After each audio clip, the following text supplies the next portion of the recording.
Dialogue national inclusif, référendum constitutionnel, suivi de l'adoption de la nouvelle constitution, le Gabon s'achemine peu à peu vers la fin du processus de transition en cours dans le pays.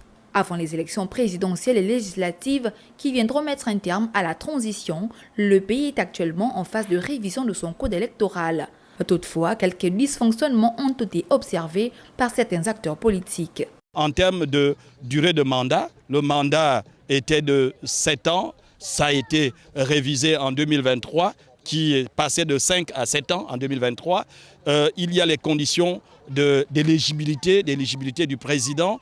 Il y a par exemple la durée des mandats des députés, la durée de mandat des sénateurs. Il y a plus d'inclusivité dans le choix des personnalités appelées à travailler sur le code électoral. Si la période semble bien choisie pour quelques-uns dans cette opération, d'autres pensent autrement.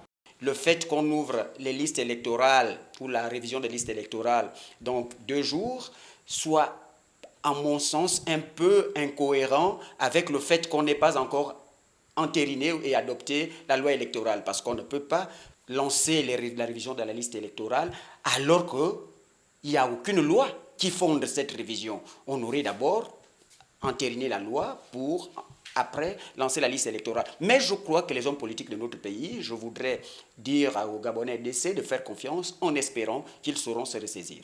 In fine, ce nouveau code électoral devrait obéir aux exigences inscrites dans la nouvelle constitution pour être en phase avec le processus entamé depuis plus d'1 an avec pour objectif le retour à l'ordre constitutionnel.